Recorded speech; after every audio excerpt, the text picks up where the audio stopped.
Hello everyone and welcome to my channel. If you are new, if you're not new, welcome back to my channel.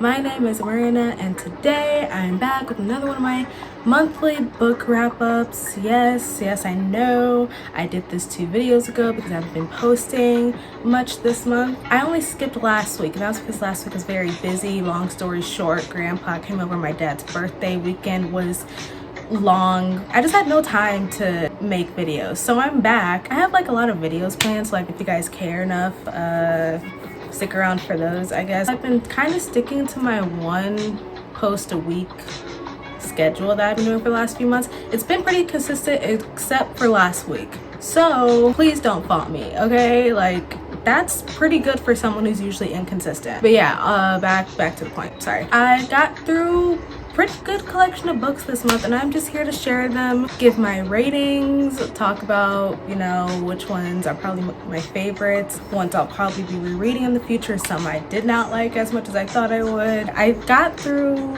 7 books this month. And honestly, I'm not even mad at that. I'm just like reading as I go along at this point. Like, I don't have a goal, you know? I just read whenever I want. I apologize in advance for not reading many LGBTQIA plus books this month, given it's Pride Month, specifically in the USA. I know that there are different Pride Months around the world, but in the USA it is currently Pride Month. I bought most of these books I'm going to show you literally at the beginning of the month, and I bought them from Barnes & Noble. Like, I drove to Barnes & Noble for the first time in years and just kind of went crazy. I didn't even like keep in mind to like stick to what I was gonna do. Like, I was just very overwhelmed. I haven't been to a bookstore in literally years. I bought some LGBT like rep books last week, but I wasn't able to get through all of them in the course of a week. Obviously I was only able to get through 1, and I got through that book literally last night, so I apologize in advance. For the most part, a lot of these books have like some good LGBT rep, but they're not like main characters, or they're not centered around those. But next month I am gonna be sure to read the ones that I bought for this month. Barnes & Noble is just like my happy place officially. So when I saw all the books around me, my brain kind of short-circuited. I'll do better next time, I promise. So first book I'm going to be talking about is kind of like a booktube classic at this point. Not even booktube, I feel like everyone has been talking about this trilogy. I started the first book in it. Get a Life, Chloe Brown by Talia Hibbert. Just to be clear, I have not read any Talia Hibbert books. I haven't even heard of this author until literally the Brown Sisters trilogy that she started a few years back and has officially ended. I'm pretty sure the last book in this series came out a few months ago. I read this at the beginning of the month and I have to say I've kind of really enjoyed it. If you guys don't know what this book is about, it's centered around Chloe Brown.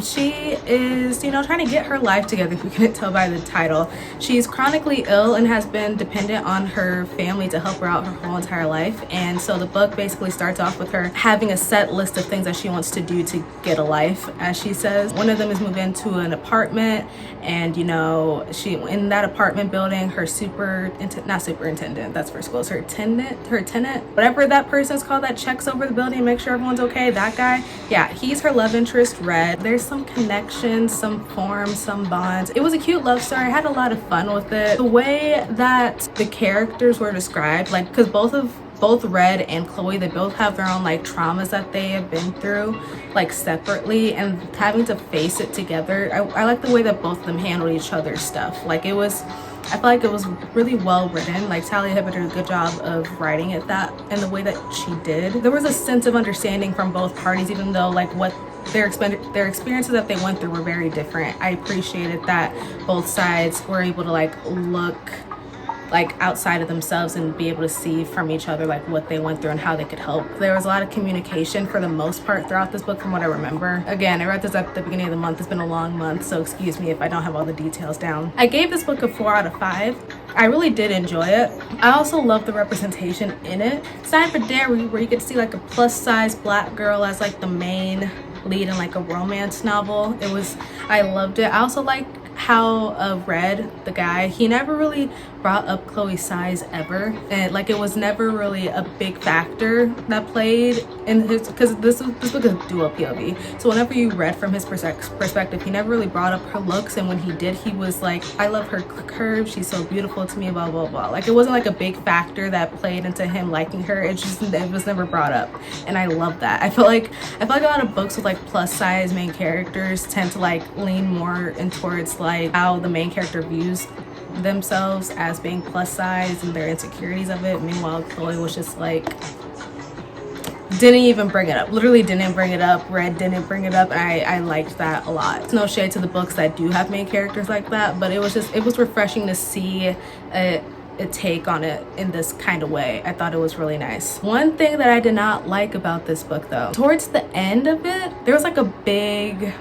climax in the last 100 pages where Red and Chloe bump heads, and like they face like PTSD with their trauma, and the way that they handled it with each other was not that great. But then like, of course, because it's a happily ever after type of thing, they were like, love conquers all, and then they fixed it, apologized, got back together within like the next few chapters. Don't get me wrong, I would love for them to be together. They're a really good match. I think they're really cute, but the way that scene went down, it was very intense. It was a lot. Like it went from 0 to 100 real quick, and I feel like the best way that they could have worked out is like to give each other time, like to go their separate ways for a while and figure out their shit by themselves before getting back together so quickly. I feel like the message in this could easily be conveyed as something damaging to people that are in these kind of relationships. It's not always a love conquers all. Usually that's not the case. You don't fix each other as you go along. Usually you take time by yourselves to like figure out your own issues and then come back,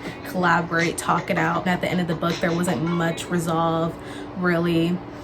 Not in the way that I wanted, but that's just like a little nitpicky, I guess. It was just something that didn't sit right with me when I first read it. It gave me a weird feeling, but other than that, I highly recommend you guys read it, but I'm pretty sure almost everyone has read it. I'm just late to the train. I will be reading the other 2 books. Each book follows like another brown sister. The sisters in this book are hilarious, and I can't wait to read the book centered around them and their love lives. I'm sure I'm gonna have a pretty good time reading it, so yeah. The next book I have is the long-awaited last book of a series that I have been reading for months now. Let's talk about Ruin and Rising by Miss Leigh Bardugo. The last book in the Grishaverse trilogy. Okay, before I get into it, let's just talk about how I have like literally 3 different copies of the books. My first book is like the collector's edition of Shadow and Bone. The second book is like the soft cover copy, and this is like the newest edition of the cover. It really bothers me. Anyways, yeah, I read this. I'm officially done with the Grishaverse series after 3 months. I gave this a 3 out of 5. I personally loved the Darkling in this a lot. I loved him as a villain. I thought out of all the 3 books, he was the best in this one because of his role as the villain. Like, I actually thought he was doing something for once, you know? I mean, if you haven't watched Shadow and Bone or read the books, then you probably have no idea what I'm talking about. But like throughout the book, you see the Darkling, and he's kind of like, he's there, but he's not.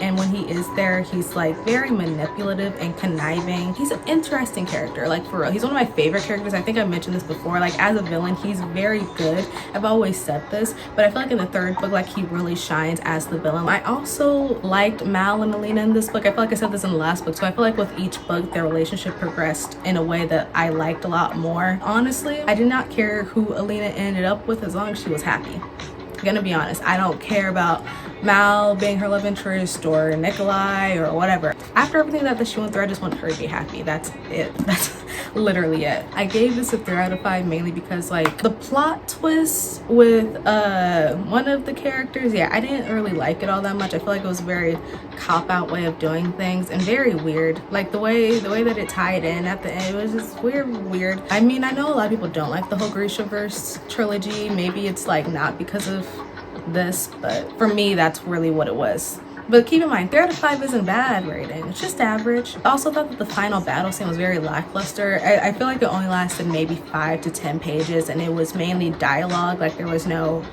fighting, to be honest. I was like, that's kind of anticlimactic. The only thing that was holding me together through this book was the characters. Alina's like group, like that she bonded with through her journey to get back to the castle. Tamar, Tolia, the twins. I love the twins. Harsha, Zoya. I love Zoya, okay? Like, I know that my opinion of her was kind of in my show review and in my book review, but you guys know I love a mean girl. It only took me a little while to like ease up, okay? Like, give me a break. I love Zoya, and I'm pretty sure she's gonna be in the next series I read, which is a spin-off series of this one, so reading that for sure. All of the side characters low-key would have read a book from their perspective of what's going on, because half of them don't really know what's up. They're just following Alina as she goes along. It's actually pretty funny. This was mainly plot driven, so like you don't really get to see much of the characters other than like Alina and Mal do their thing. Overall, when it comes to the Grisha first series, now that I've read all the books, mid. I don't hate it as much as probably a lot of other people do, because I've seen so much slander about this series. Like, I thought it was going to be a lot worse. It's not the worst pile of books I've ever read in my life, but it's not something I could see myself like going back to with fondness. Like when I look in my bookshelves, I'm not going to look at that series and be like, wow, I had a good time reading this book. And you guys already know I'm going to do the Six of Crows duology and King of Scars, because you know my boy Nikolai, he really went through it in this book, and I need to make sure he's okay in King of Scars, so I will be reading that, okay? Like, give me some time. Next book I'm going to be talking about is Legendborn by Miss Tracy Dion. Let's get into it. And okay, first of all, I love it. I'm gonna give it a 5 out of 5. If you guys have no idea what this book is, it's kind of been my obsession for the past few weeks. I kid you not. I'm waiting for the sequel. There has been no word of a sequel. I know it's in the works. I'm just waiting patiently. If you guys don't know what Legendborn is, we are basically following Bree. Look at her. She's such a bad bitch. Teenage girl, 16. She's going to like an early college or whatever after grieving the death of her mom. That happened a few months before. And you know, while she's there, she's like trying to figure her life out, figure out her emotions and like her grief and her trauma and what she went through during that time her mom passed away. While she's there, she finds out about this secret society on the early college's campus. This secret society might have something to do with her mom passing, the members in it and everything, because here's the thing, the secret society is like the descendants of King Arthur.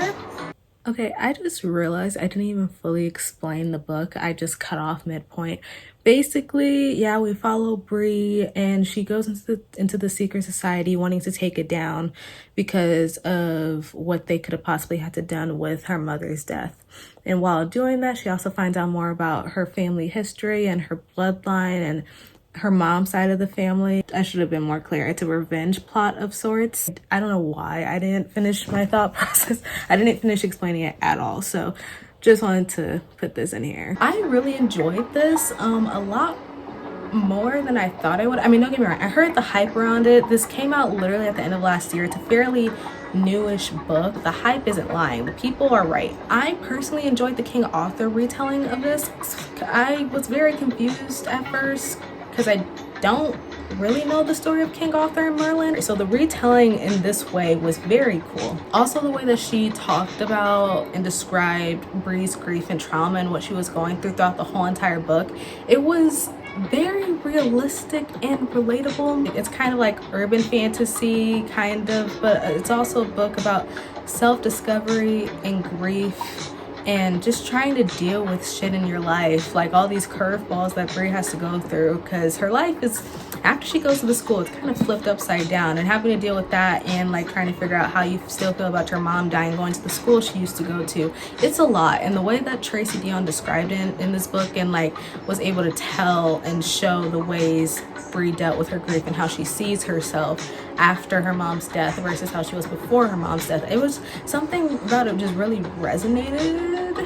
A Court of Silver Flames from the ACOTAR series, Nesta kind of had a similar way of grieving. Hers was more aggressive, a little bit angrier, but even with that, Bree has her moments in there too. Like, I just love main characters not sugarcoating their shit. Like, I love when an author is afraid to get nitty gritty about how character feelings coping with their trauma. YA fantasy books, they tend to gloss over the main character's trauma a lot. Like, oh, their friend or their parent or someone died. Let's not talk about that all that much. Let's just gloss over it. They have a battle to get to. Like, no, it was actually shown in this book and I liked it a lot. I also really like the love interests and the romance. It never felt forced, which is so surprising because the book takes place over the course of like 2 weeks. It's a very fast-paced book.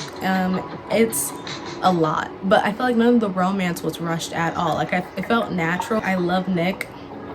I think he's a cinnamon roll. I think he's so sweet. I think he's cute, he's fun, he's adorable. I also like Cell. I think he's everything to me. I liked the fact that it didn't just focus on like Brie going to the school and learning about like these other people from like this secret society. She's also learning about her own bloodline and her own heritage and family lineage and like her mom's side of the family, because her mom's side of the family, it doesn't go back that far, and she got to learn more, and how that probably affects like everything else. Like it was a lot. I liked reading about that and like how it kind of ties into Black history and what like her ancestors and like many Black people's ancestors had to do in order to like come to the society where everything just looks so great. It's because Black people built it. So many different genres in one, so many different ways of writing and storytelling in one novel, and I really liked it. This book had really good LGBTQ representation. Like at least over half the characters part of the community. Respecting pronouns in this book, and it was casual too. Like it wasn't some big deal. It was just said and done. I'm applauding like minimal behavior, I understand, but you don't see it that much in books. I love everything about this book. I can't wait for the sequel whenever it comes out. Tracy, Dion, give me at least the cover.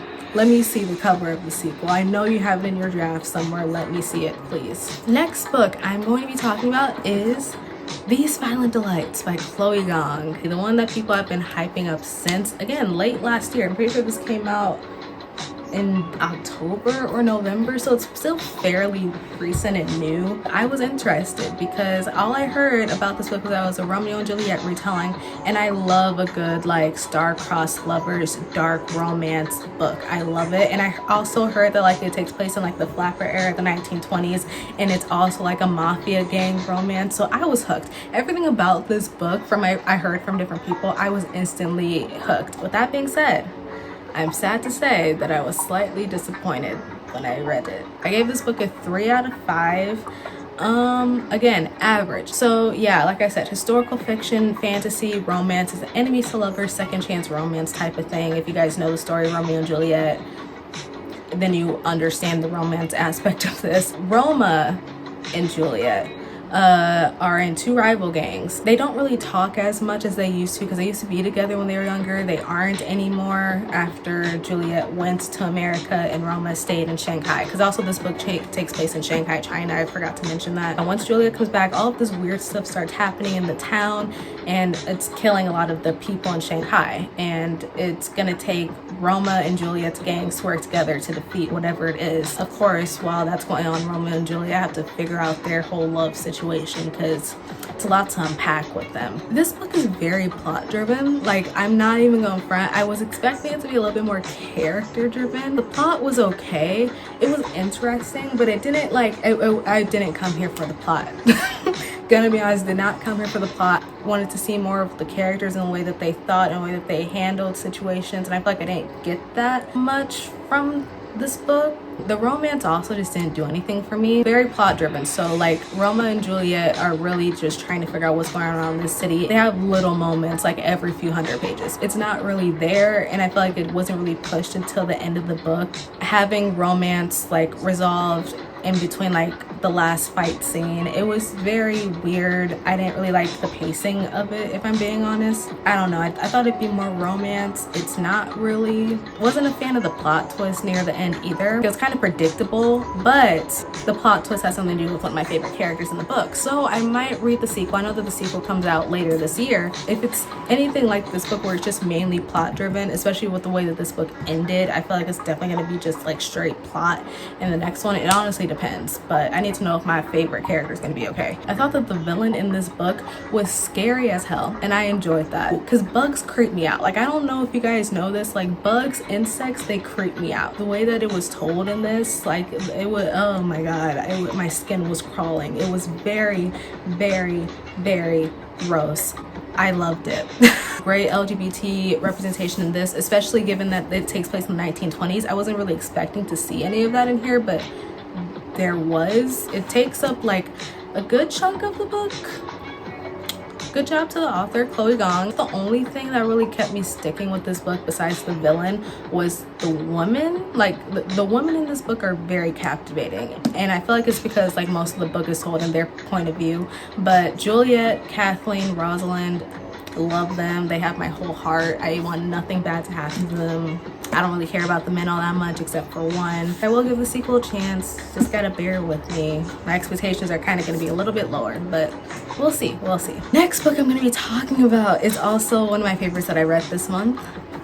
The Gilded Ones. Okay, first of all, look at that cover. That cover is stunning. This was one of the most hyped books of 2021. It came out in February, so again, fairly new, fairly recent. This book is about Decca, a 16-year-old girl who's in a society where girls, women, they're looked down upon. They're seen as like just housemates that just go and do men's beck and call. They don't have a real place in society other than to please men. But before they're able to do that, they have to go through like some sacred ritual or whatever with their blood. If you have red blood, you're allowed to go be with a man, do what you want, be happy with that person. If you have gold blood, you are looked down upon in society. You are seen as like terrible beings or whatever. But what like a lot of people don't know is the girls with gold blood get taken by the kingdom and asked to be warriors for the king. And so this whole entire book is Decca's journey, realizing that her society is full of shit when it comes to women, because that's all she's been made to believe, is that women aren't as great as men and shouldn't be seen as warriors or like actual people with rights in society. She goes through like this growth of realizing her place and realizing her power in a literal or like metaphorical, figurative sense, whatever you want to take it, you know. It was honestly a very quick read. It's only like around 400-ish pages, but I got through it in 2 days. It was very quick to get through. I loved it. I loved Decca. Seeing what she goes through in this book, because she's so young. I think she's only like 15 or 16. After everything that she went through in this book, I want nothing bad to happen to her. Everyone lay off her, please. I will protect the Alaki, however you pronounce it, with my life. Or they might protect me because I don't know how to fight. But all of the Alaki, I love them, cherish them truly. I love the world building because it's set in like some, I think, South African society. Like I know that a lot of like the magic and stuff is based off of like South African ideologies and mythology and all this stuff. I thought that was really cool to add in. This book takes place in the span of like a few months, but there's a lot of like cut to black moments. It feels like a movie, if I'm being honest. I thought that the love interest was okay. I liked him. I'm only here for the women, the girls, if I'm being honest. The guys are okay too, but it's the woman I'm here for. Also, the plot was phenomenal. I couldn't put it down, which is also why I got through it so fast. It didn't bore me at all throughout the whole entire book. I was in from the first chapter. So yeah, 5 out of 5. Highly recommend. The Gilded Ones, Outcasts by Blood, Warriors by Choice. So good. Next book I'm going to be talking about is a graphic novel, Monstrous, Volume 1 by Marjorie Liu and Sana Takeda. I read a graphic novel this month because I want to get out of my comfort zone when it comes to books, which is also why I read these Violent Delights, because I've not read any historical fiction since like high school. Yeah, I just want to like dive in just a little bit just to see what I'm missing. I honestly like this book, but I'm not really sure if I want to read the sequels that come with it. So I gave this book a 3.5 out of 5. So again, average. I was just really confused up until the middle. I didn't know what was going on. I liked the characters. I thought that the story was good once I understand it. Literally, like once I hit the middle of the book, I was like, oh, that's how this society works. Because you don't really get more background information until like little bits and pieces in between, so you have to piece together what happened on page 10 to what's happening now after it's being explained on page 80. Like, it was a lot. It was very confusing. I haven't read a graphic novel in literally years, so yeah, it was a lot to take in, but I enjoyed the plot. I really liked the characters. Micah, however you pronounce the main girl's name, I think she's really cool. I think she's a badass. She's also really young too, so I was like surprised. Like, she came out the gate swinging, literally. This girl, Micah, she lives in a society where it's full of like humans, witches, and monsters, and she is one of the monsters, but they refer to them as archonics or whatever. She's on a journey to figure out what happened to her mom, and like while doing that, she's going to like break down the society where humans and witches rule, and like the monsters are the peasants in the society, I guess. I'm still trying to figure out the hierarchies because there are like a lot. It's the pyramid goes on and on and on. I don't fully understand, but yeah, I thought it was nice. I thought it was great once I understood it. I thought that the illustrations were beautiful. Like, look at that. The illustrations are like beautiful. I will probably get the sequel because of the plot twist and cliffhanger at the end. If you guys have other graphic novels to recommend me,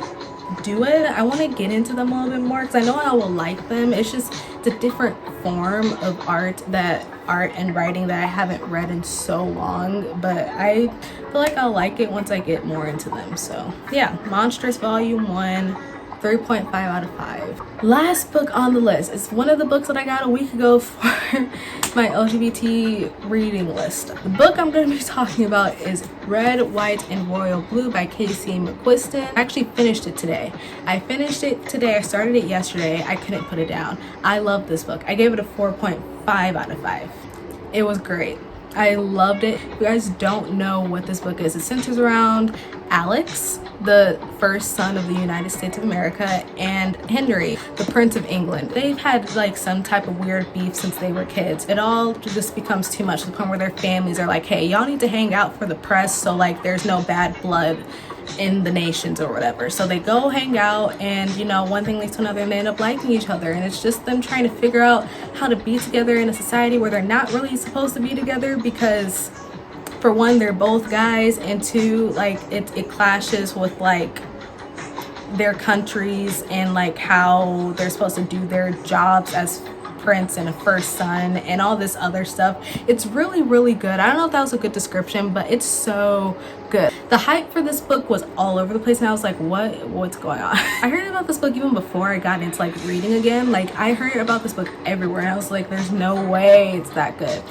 It is. I loved it. It was just so much fun. I love all the characters, even like besides like Alex and Henry, all the side characters. I love them so much. I want to be in their friend group so bad. And I'm not a royal. I'm not like a first daughter of any kind. I don't have anything in politics whatsoever. I don't want to be in politics, but I want to be a part of your friend group if you guys will let me in, please. Your fictional friend group that does not exist. I also thought this book was very steamy. I heard that it was steamy, but I didn't think it was that steamy. The scenes are very mid, if I'm being honest. Like, they're not like steamy, but like there's a lot. Okay, I wasn't expecting that much from this book, but it gave me everything. It gave me comedy, it gave me fun, it gave me angst, it gave me steamy, it just gave me everything I wanted, especially after going through like my whole fantasy kick. If you couldn't see from all the fantasy books, I just needed something cute, witty, and fun, and this is what it gave me. I'm still going through my feelings after reading it and finishing it today, so sorry if I'm all over the place. This is gonna be one of my comfort books. It is one of my comfort books. I know for a fact I'm gonna reread this and feel some type of happiness every time I do. The jokes in it hit every time. Like, I was busting out laughing while reading this book. Like, it's not even like the little chuckles that you do when you laugh. No, I busted out laughing. Alex is hilarious. He's so freaking hilarious and also kind of hot. And Henry's just a cinnamon roll. I love him. I love the characters. I can't stress this enough. The characters in this book are just everything I needed after all of the emotions I went through in my other books of this month. To end on a high note is so much fun. The only thing that I say that makes this a 4.5 out of 5 and out of 5 out of 5 is the fact that I would have loved it to be a duo POV. We only get to see this book in Alex's perspective, the first son of the United States.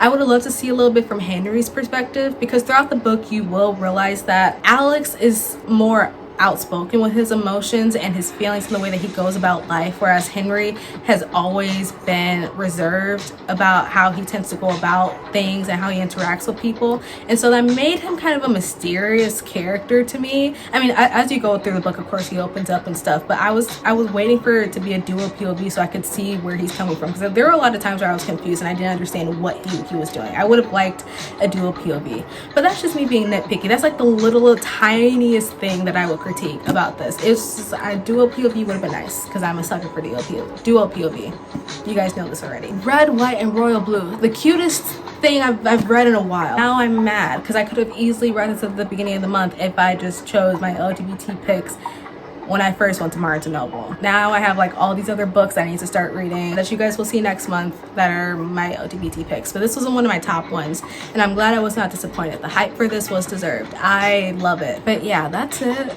That's the end of my video. I hope you guys enjoyed all my picks. Those are my ratings for all the books that I read. I will, like I said, be getting to all of my LGBT books next month in July. I'm sorry I couldn't get through them this month, but I will try my best. I did buy a few, and you know, they're on my shelf. I'm gonna get to them eventually, and you guys will see them in the next wrap up, but this is all I have for today. If you guys would like to follow me on my social medias, here it is. I mostly interact on Twitter, but if you like to follow me on the other social medias that I have, they will be linked in the description below. I also made a new book-centered Twitter account because I realized that me talking on my main about the books I read is just like talking to a void. No one responds. No one knows what I'm talking about. So if you would like to follow me on that, here it is as well.